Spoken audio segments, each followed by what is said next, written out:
الحمد لله نحمده ونستعينه ونستغفره ونؤمن به ونتوكل عليه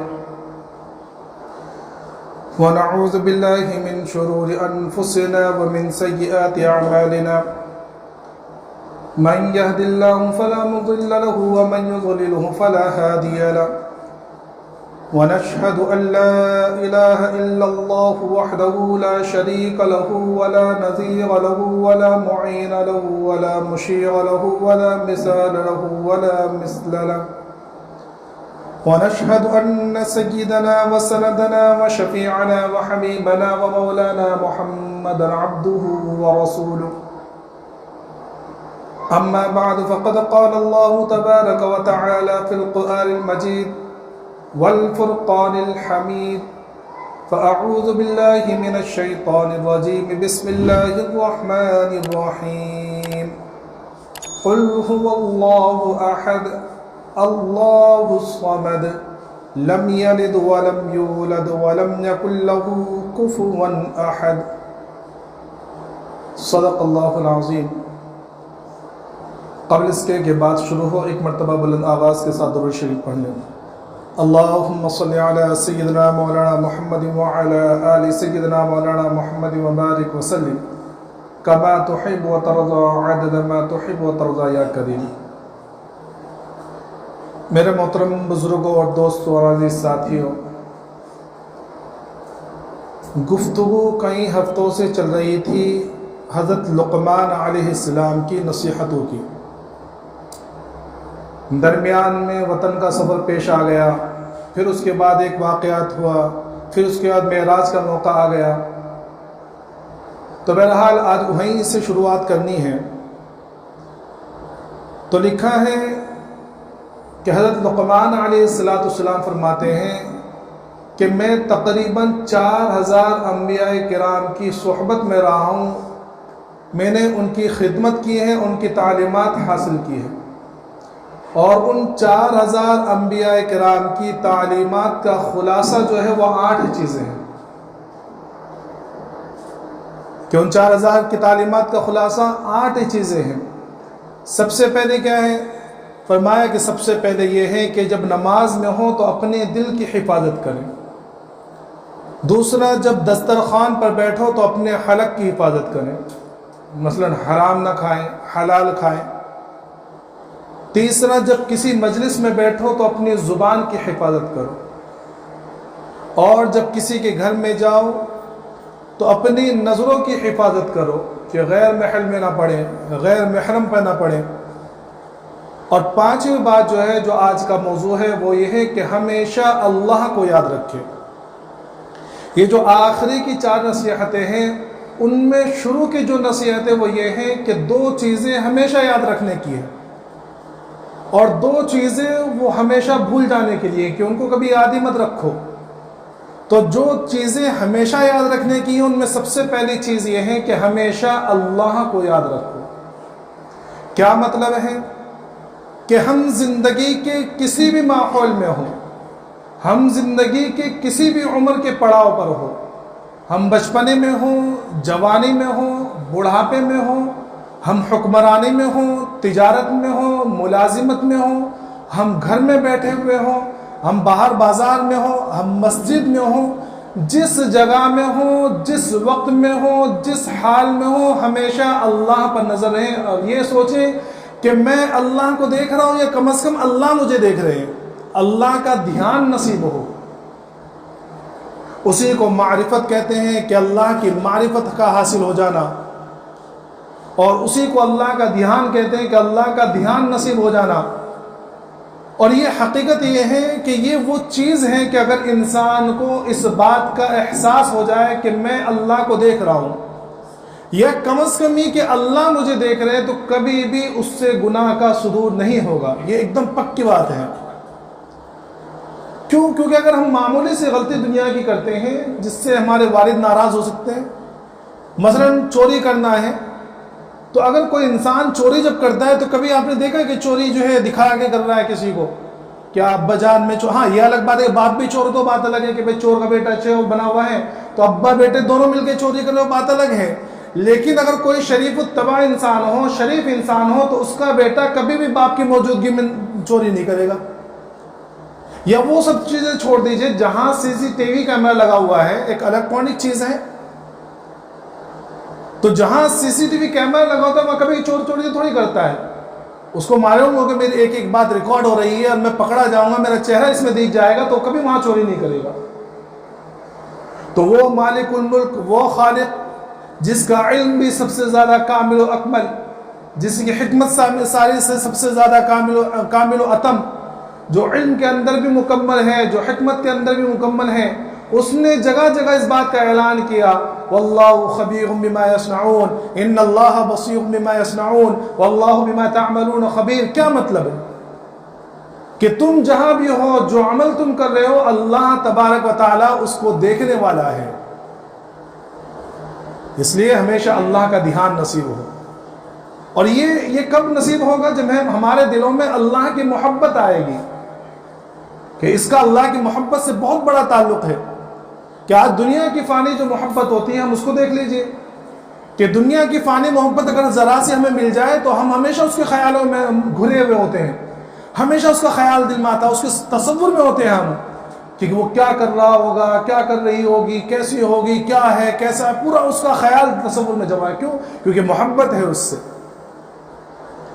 تو جب تک ہمیں اللہ سے محبت نہیں ہوگی، ہم اللہ کا تصور ہمارے ذہن میں بیٹھ ہی نہیں سکتا۔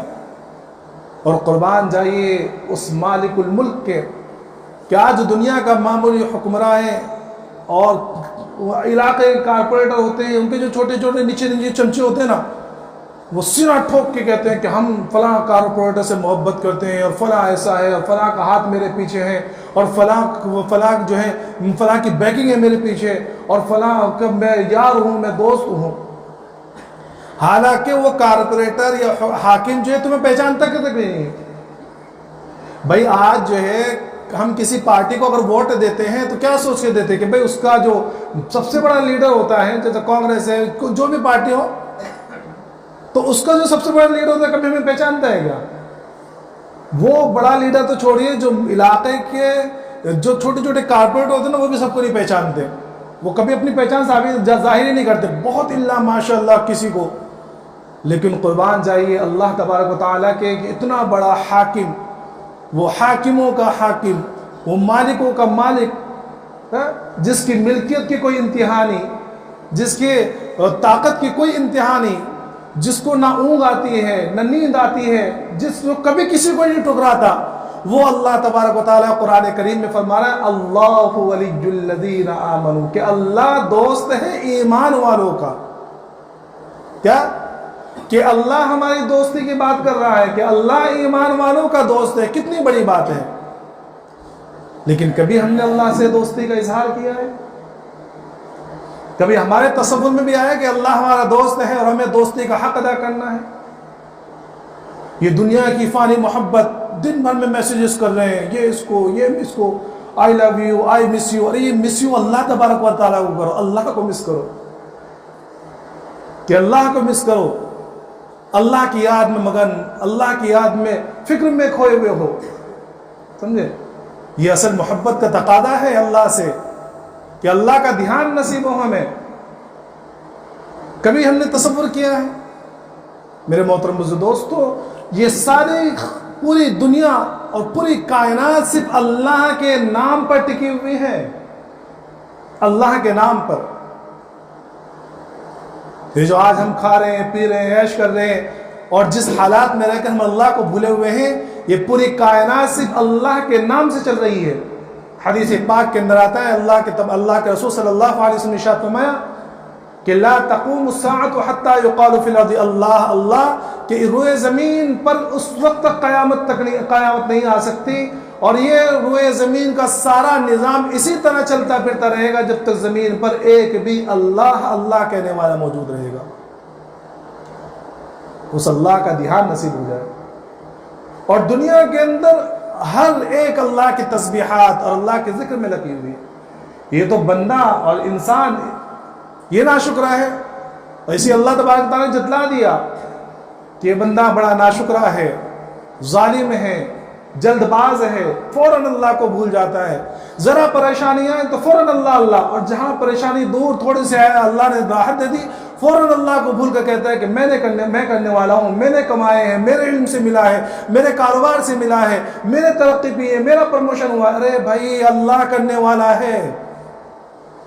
اگر اللہ چاہے تو پلک بھر میں جو ہے بادشاہت سے نکال کر فقیر بنا دے. سمجھ میں آیا؟ اللہ کو وقت بدلنے میں وقت نہیں لگتا کسی کا. ایک واقعہ لکھا ہے کہ ایک مرتبہ ایک بہت بڑا رئیس جو ہے بڑی اپنی عالیشان کوٹھی کے اندر بیٹھ کر جو ہے کھانا کھا رہا تھا، سمجھے؟ تو اتنے ہی میں دروازے پر کسی نے دستک دی، کھٹکھٹایا، کسی فقیر نے، سائل نے، اور سوال کیا. تو وہ جو مالدار رئیس شخص تھا، اس کے دسترخوان پر جو بہترین چیزیں رکھی ہوئی تھی، اس نے اپنی بیوی سے کہا کہ اس میں سے بہترین چیز چھانٹو اور جا کر اس سائل کو دے آؤ.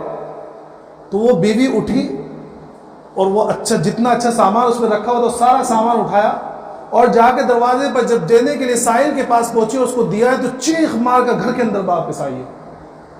تو شوہر بھی بڑا پریشان کہ کیا بات ہو گئی، کہ کیا معاملہ ہے، کیا بات ہے، کیا ماجرا کیا ہے. تو کہنے لگی یہ جو سائل ہے، جو فقیر، جو بھکاری مانگنے آیا تھا، یہ میرا سابق شوہر ہے. اور ایک زمانہ تھا کہ یہ بڑا مالدار تھا اور بڑا رئیس تھا، بڑے حشم و خدم اس کے پاس میں تھے، نوکر چاکر، خادم، ملازموں کی فوج لگی ہوئی تھی. ایک مرتبہ اسی طرح ہم بیٹھ کر کھانا کھا رہے تھے اور ایک سائل نے آواز دی تھی. یہ شخص بڑے گھمنڈ کے ساتھ اٹھا اور بڑے تکبر کے ساتھ جا کر اس نے اس سائل کو نہ تو کچھ دیا اور الٹا سیدھا کہہ کر اس کو وہاں سے بھگا دیا اور دھتکار دیا اس کو.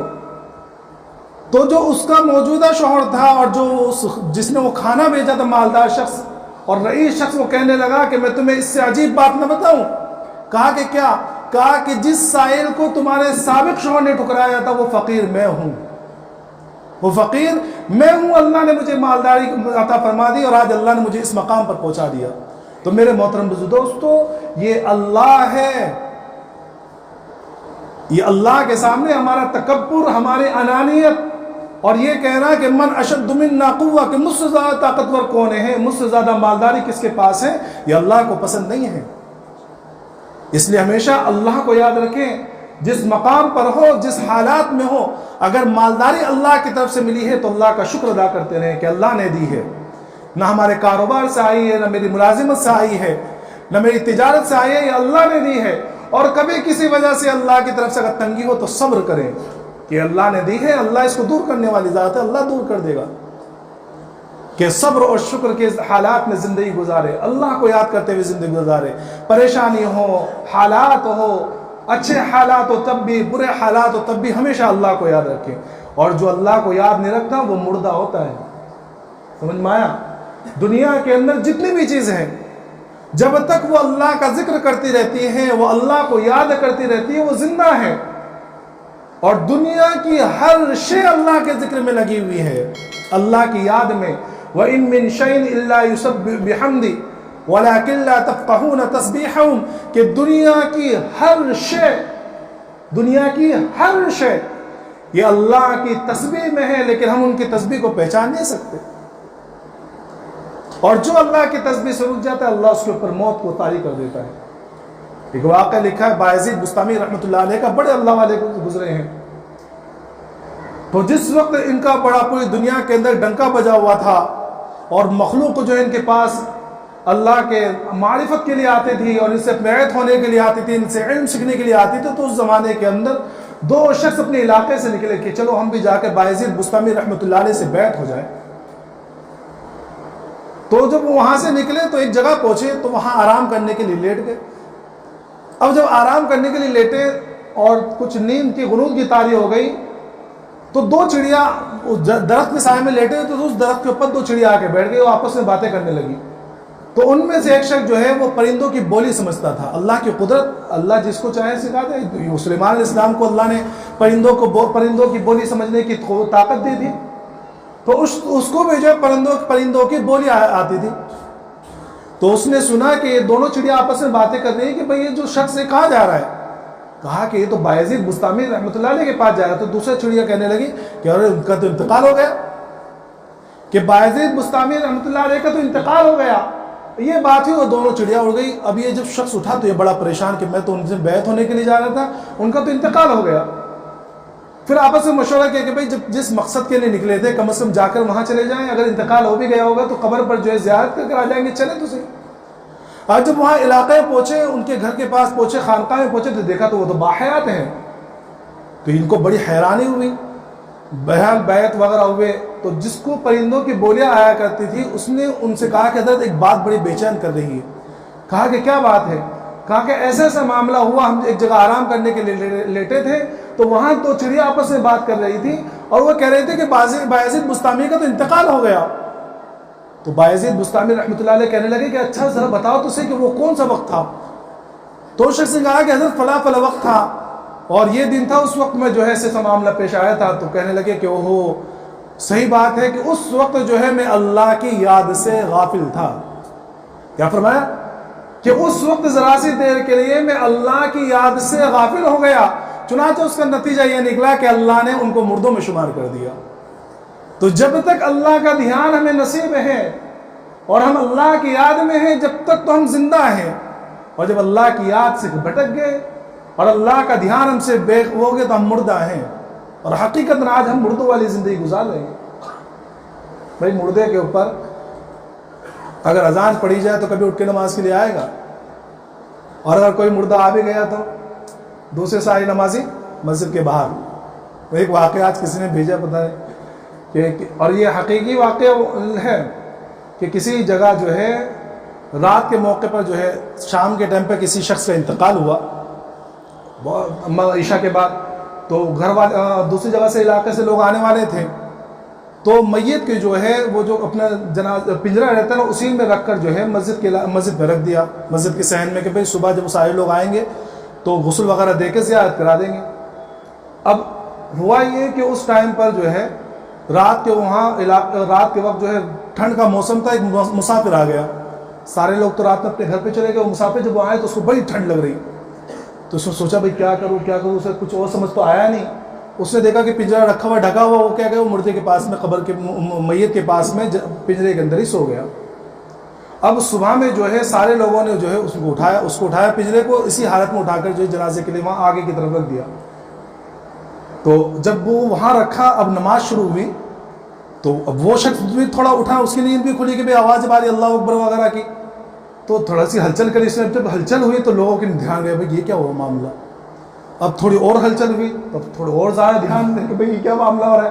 اب جب وہ زندہ شخص جو وہاں سو رہا تھا آرام کے لیے, وہ جب اٹھ کے بیٹھا ہے تو امام صاحب بے ہوش اور باقی سب مسجد کے باہر. اچھا اس کو بھی سمجھ رہا ہے کہ بھائی معاملہ کیا, وہ پیچھے دوڑ گئے, بھائی کیا بات ہوئی, کیوں بھاگ رہے, بھائی کیا بھاگ رہے, سارے لوگ آگے بھاگ رہے. تو اگر کوئی مردہ اٹھ جائے تو کیا ہوگا, یہی حالت ہوگی کہ امام وہاں بے ہوش ہو جائے گا اور سارے لوگ باہر. تو مردہ اذان سے تھوڑی اٹھتا ہے نا. تو اب ہماری حالت دیکھ لیجئے, 5 ٹائم اذان ہوتی ہے, کاروں میں آواز بھی آتی ہے, جہاں جہاں اذان آواز آتی ہے, لیکن کیا ہوتا ہے کہ ہمارے مردنی کا یہ عالم ہے کہ نہ فجر کے لیے ہم اٹھ رہے ہیں, نہ عصر کے لیے ہم اٹھ رہے ہیں, نہ کوئی نماز. اگر سو بھی نہیں رہے تو بازاروں میں گھوم رہے ہیں, مسجد کے بغل میں بیٹھے ہوئے ہیں, مسجد کے گھروں پر اوپر گھر ہیں, مسجد کے اوپر, سمجھ میں آیا, مسجد سے لگی ہوئی دیوار وہاں گھر ہے, اذان کی آوازیں آ رہی ہے لیکن مسجد میں نہیں آ رہے. کیوں؟ کیونکہ ہم مردہ ہو چکے ہیں. کیا ہو گیا, مردہ ہو گئے ہیں. تو میرے محترم دوستو, اللہ کو ہمیشہ یاد رکھیں کہ اللہ کی محبت, سمجھ میں, اللہ کی محبت, کہ ہماری عبادات بھی اللہ کی محبت کی وجہ سے ہو. ہم تو اتنے زیادہ غافل یا اتنے زیادہ بے غیرت اور بے حس ہو چکے ہیں تو ہماری عبادات بھی مطلب سے ہوتی ہے. یقین جانیے کہ پوری مسجد کے اندر بشمول امام کہ میں تو کہتا ہوں الا ماشاء اللہ, جو کچھ لوگ ایسے ہوں گے جو صرف اللہ کی محبت میں آتے ہوں گے, ورنہ کچھ اس لیے آ رہے ہیں کہ بھئی نماز پڑھیں گے تو کاروبار میں ترقی ہوگی. کچھ لوگ اس لیے آ رہے ہیں کہ بھئی مولانا نے کہا تھا کہ تمہارے حالات جب درست ہوں گے جب تم نماز پڑھو گے. کچھ لوگ اس لیے آ رہے ہیں کہ اپنے قرض ادائیگی کے لیے. کچھ لوگ آ رہے ہیں جنت کے لیے کہ بھئی ہمیں جنت مل جائے. اللہ کے لیے شاید ہی کوئی آ رہا ہو, اللہ کے لیے. میں کہہ رہا ہوں نا کہ گنتی کے لوگ ہوں گے امام صاحب بھی بھائی سجدے نماز پڑھا رہے کہ اگر نماز کے ٹائم پہ نہیں پہنچوں گا تو تنخواہ نہیں ملے گی بھائی. پیچھے کے مقتدی کہیں گے کہ بھائی امام صاحب پہنچتے نہیں ہیں, بڑی غیر حاضری کرتے ہیں, امام صاحب بھی اس لیے موجود ہے. اللہ کے لیے بہت کمانے والے ہیں. اللہ والوں کا بھی بڑا عجیب معاملہ. رابعہ بصریہ رحمۃ اللہ علیہا, ایک مرتبہ انہوں نے ایک ہاتھ میں لوٹا لیا, سمجھ میں آیا, اور ایک ہاتھ لوٹا پانی کا, پانی بھر کر اس میں لیا, اور ایک ہاتھ میں جو ہے انگارہ لیا, اور انگارہ ہاتھ میں پکڑ کر مطلب آگ اور پانی ہاتھ میں لے کر چل دی باہر, اور کہنے لگی کہ جاؤں گی میں اور یہ پانی جو ہے یہ پانی جہنم کے اوپر ڈال کے جہنم کی آگ کو بجھاؤں گی, اور یہ آگ جنت میں لگا دوں گی اور جنت کو آگ لگا دوں گی, تاکہ لوگ خالص اللہ کے لیے عبادت کرنے والے بنے, جنت اور جہنم کی وجہ سے عبادت نہ کرنے والے بنے. سمجھ میں آ رہی ہے بات؟ ارے بات سمجھ میں آئی ہے؟ ہاں. تو ہماری ساری عبادتیں اللہ کے لیے نہیں ہوتی. ہماری عبادتیں تو یا تو جنت جہنم کے لیے ہو رہی ہے کہ جہنم سے بچ جائے, جنت میں جانے والے بن جائے, یا اپنے دنیاوی مسائل کے لیے ہو رہی ہے. ورنہ جہاں ہمارے سارے مسائل ختم, اللہ نے آرام دے دیا, عیش و آرام والی زندگی دے دی, تو ہم مسجد اس سے غائب. پھر وہ اپنی مسجد, پھر اپنے وہ کبھی کبھی جو ہے وہ 8 کے 60 کے 360 8 کے کھاٹ کے 360 والے بن جاتے ہیں کہ کبھی یا تو 8 دن میں جمعے کے دن دیکھتے ہیں, یا کسی کھاٹ میں دیکھتے ہیں مرنے کے ٹائم پر, یا پھر 360 مطلب بالکل عید والے دن میں ایک دم کریز اور کلف لگا ہوا کرتا پہن کے پہلی صف میں آ کے بیٹھتے ہیں. تو میرے محترم بزرگ دوستو, تو حضرت لقمان علیہ السلام فرماتے ہیں کہ اللہ کو یاد رکھیں, ہمیشہ اللہ کو یاد رکھیں, اپنے عبادات, اپنے معاملات. اور یہ حقیقت یہ ہے کہ اگر بندہ جو ہے اللہ کو یاد رکھے تو اس کی تجارت بھی دین ہے, ورنہ اگر اللہ کو یاد نہ رکھے تو اس کی عبادات بھی عبادات نہیں ہوتی, پھر وہ اٹھک بیٹھک ہو جاتی ہے. وہ ایک ایسا ہوتا ہے کہ بادشاہ کا بیگاری کا کام ہوتا ہے. اس لیے لکھا ہے کتابوں کے اندر کہ بہت سے اللہ والوں کا واقعہ لکھا ہے کہ ایک شخص کعبۃ اللہ کے اوپر ملتزم سے چپٹا ہوا ہے, کعبۃ اللہ کے غلاف کو پکڑا ہوا ہے اور اللہ اللہ کر رہا ہے, لیکن دل کے اندر یہ خیال ہے کہ لوگ مجھے دیکھیں گے تو کہیں گے کہ ہائے کیا رو رہا ہے, کیا گریہ وزاری کر رہا ہے. اور ایک شخص بازار میں ہے اور بازار میں بیٹھ کر خرید و فروخت کر رہا ہے, لیکن دل سے آواز نکل رہی اللہ اللہ اللہ, جس کی تعریف اللہ رب العزت نے قرآن کریم میں کی ہے, رجال لا تلہیہم تجارۃ ولا بیع عن ذکر اللہ, کہ اللہ کے کچھ بندے وہ ہوتے ہیں جن کو اللہ کا ذکر نہ, جن کو جو ہے کاروبار ان کے اللہ کے ذکر سے, نماز کو قائم کرنے سے نہیں روکتے. سمجھ میں سارا بگاڑ یہی آیا ہوا کہ ہم نے دین اور دنیا کو الگ کر دیا. ہم سمجھتے ہیں کہ دنیا دار وہ شخص ہے جو کاروبار میں گھسا ہوا دنیا دار ہے, اور دینداری کے لیے بس جنگل میں نکل جاؤ اور کسی گھر میں جا کر بیٹھ جاؤ یا مسجد میں اعتکاف کر لو. نہیں میرے محترم بزرگ دوستو, اللہ کی یاد تو وہ ہے کہ اللہ نے خود ارشاد فرمایا, کیا کہ اللہ نے فرمایا الذین یذکرون اللہ قیاما وقعودا وعلی جنوبہم, کہ اللہ کے نیک بندے کون ہیں کہ جو اللہ کو یاد کرتے ہیں, کھڑے کھڑے بھی اللہ کو یاد کر رہے ہیں, بیٹھے بیٹھے بھی اللہ کو یاد کر رہے ہیں, لیٹے لیٹے بھی اللہ کو یاد کر رہے ہیں. کوئی پوزیشن تھوڑی بتائی اللہ نے, سمجھ میں آیا؟ تو ظاہر سی بات ہے جب ہر حالت میں اللہ کو یاد کر رہے ہیں تو کاروبار کر رہے ہیں کھڑے ہو کر تو بھی اللہ کو یاد کر رہے ہیں, سمجھ میں آیا؟ بیمار پڑے ہوئے تو بھی اللہ کو یاد کر رہے ہیں. تو جو حالت ہو, جو پوزیشن ہو, جہاں بھی ہو, وہاں اللہ کو یاد کریں, وہاں اللہ کا ذکر کریں, اللہ کی جو نسبتیں ہیں اور اللہ کی جو صفات ہیں ان کو یاد کرتے بیٹھے. ورنہ اللہ کی یاد سے اگر غفلت, صحابہ کرام کے اللہ کے رسول نے وہ تربیت کی تھی کہ ہمیشہ اللہ کی یاد, کہ اللہ کہ چھوٹا چھوٹا بچہ جو ہوتا تھا نا, وہ بھی یہ سوچتا تھا کہ اللہ مجھے دیکھ رہا ہے. وہ واقعہ بہت مشہور ہے, آپ لوگوں نے سنا ہوگا کہ ایک مرتبہ حضرت عبداللہ بن عمر رضی اللہ تعالیٰ کہ اپنے ساتھیوں کے ساتھ راستہ بھٹک گئے, جنگل میں پہنچ گئے, تو بالکل بیابان جنگل ہے, ایک جھوپڑی وہاں اور ایک گڈریا یعنی بکریاں چرانے والا چھوٹا سا بچہ اور بکریاں چرا رہا ہے. تو عبداللہ بن عمر رضی اللہ تعالیٰ نے اس سے کہا کہ بھائی ہم بھوکے ہیں, مہمان ہیں, تم ہمیں جو ہے ایک بکری دے دو. تو وہ کہنے لگا کہ بکری میری تھوڑی ہے, تو میری مالک کی, میں تمہیں نہیں دے سکتا, میں آقا سے اجازت لینی پڑے گی, مجھے آقا سے اجازت لینی پڑے گی, ان کی اجازت کے بغیر میں تمہیں یہ بکری نہیں دے سکتا. تو حضرت عبداللہ بن عمر رضی اللہ عنہ نے اس کا امتحان لینے کی غرض سے کہا کہ بھئی ایک کام کرو, اس میں تمہارا بھی فائدہ ہے میرا بھی فائدہ ہے, وہ یہ کہ قیمتاً تم مجھے ایک بکری دے دو, اور یہاں تو جنگل بیابان ہے, شیر چیتے بہت رہتے, بھیڑیے بہت رہتے ہیں, تو اپنے مالک سے کہہ دینا کہ ایک بکری جو ہے وہ بھیڑیا کھا گیا. تو سوچئے اپنے آپ کو رکھ کر ہم اگر اس جگہ ہوتے تو کیا کرتے؟ تو ہم تو خوش ہو جاتے ہیں، وہ بڑی اچھی بات تم نے بتائی، لوگ فوراً لوگ اور وہ پیسے بھی جیب میں رکھ لیتے، سمجھے کہ کسی کہنا نہیں، کہہ دوں گا کہ بھیڑیا کہاں گئے، لیکن اس چھوٹے سے بچے نے کیا کہا؟ این اللہ، این اللہ، کہ بھائی مالک کو تو کہہ دوں گا کہ بکری جو ہے بھیڑیا کھا گیا، لیکن اللہ کہاں گیا؟ اللہ تو دیکھ رہا ہے کہ اللہ کو کیا جواب دوں گا؟ تو اس زمانے میں چھوٹے چھوٹے بچوں کو وہ ایمان بنا ہوا تھا کہ ان کے ذہن میں ہمیشہ یہ ہوتا تھا کہ نہیں، اللہ ہمیں دیکھ رہا ہے، وہ اللہ کا دھیان، وہ اللہ کی معرفت، وہ اللہ کا خوف دلوں کے اندر بیٹھا ہوا تھا۔ کہ آج ہمارے ایمان کی کمزوری یہ ہے کہ ہم مسجد میں بیٹھ کر بھی اللہ کو یاد نہیں کرتے۔ مسجد میں بیٹھ کر ہمارے خیالات یہ ہوتے ہیں کہ بھئی کتنی جلدی نماز ہو جائے، یا جب تک نماز کا وقت باقی ہے تو ہم اپنے موبائلوں کے اندر یا بیٹھ کر آپس میں بات چیت کر رہے ہیں، یا موبائلوں کے اندر لگے ہوئے ہیں اور موبائلوں کے اندر میسیجز دیکھ رہے ہیں، دوسری چیزیں دیکھ رہے ہیں، ورنہ اگر وہاں بھی اللہ کا دھیان نصیب ہو جائے تو بہت بڑی بات ہے، یہ تھوڑا سا وقت بھی جو مل جائے۔ ہاں اگر قرآن شریف پڑھ لیں موبائل میں تو وہ الگ بات ہے، میں اس کو منع نہیں کرتا، ورنہ مختلف اتنے چالاک ہو گئے نا، کل کو مجھے ٹوک دیں گے، آپ بھی تو وہاں موبائل لے کے بیٹھے ہوتے ہیں، میں تفسیر دیکھتے رہتا ہوں، وقت نہیں ملتا مجھے تو موبائل میں تفسیر دیکھتے رہتا ہوں میں، کیونکہ 3 وقت تفسیر کرنی رہتی ہے، وقت نہیں ملتا، تو اس لیے میں پہلے یہ اس چیز کا استثناء کر دیتا ہوں کہ مقتدی بہت چالاک ہو گئے، امام کو کہاں پکڑنا ہے فوراً پکڑ لیتے ہیں۔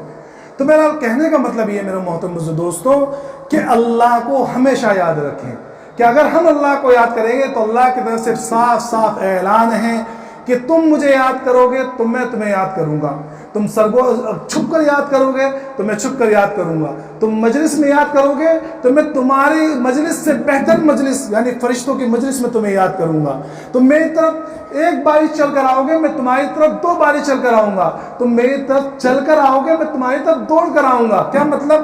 کہ تم میری طرف جتنی عبادت کرو گے، میری معرفت جتنی حاصل کرو گے، میں اس سے دگنی رفتار سے اپنی رحمت تمہاری طرف متوجہ کروں گا، سمجھ میں آ رہا؟ اس سے زیادہ دگنی رفتار سے۔ تو 5ویں نصیحت کیا ہے حضرت لقمان علیہ السلام کی؟ کہ ہمیشہ اللہ کو یاد رکھے، جہاں بھی ہو، جس حال میں بھی ہو۔ اللہ تبارک و تعالیٰ ہم تمام کو زیادہ سے زیادہ اپنا ذکر کرنے کی توفیق عطا فرمائے، اپنا دھیان نصیب فرمائے۔ یہ ابھی مہینہ ہمارے سامنے آنے والا بڑا مبارک مہینہ رمضان کا ہے، اور بہت کم وقت بچا ہوا ہے، 1 مہینہ بھی نہیں بچا ہوا ہے، اب سے اس کی تیاری کر لے، بڑا مبارک مہینہ ہے۔ اس مبارک مہینے کے اندر ہم جیسے اعمال کریں گے، جیسے ہمارے معمولات ہوں گے اخلاص کے ساتھ میں، آگے کے 11 مہینے اس 1 مہینے کے اوپر ڈیپینڈ رہتے ہیں، سمجھ میں آیا؟ تو ابھی سے اس کی تیاری کر لیں۔ اللہ تبارک و تعالیٰ تمام کو کہنے سننے کے ساتھ عمل کی توفیق عطا فرمائے۔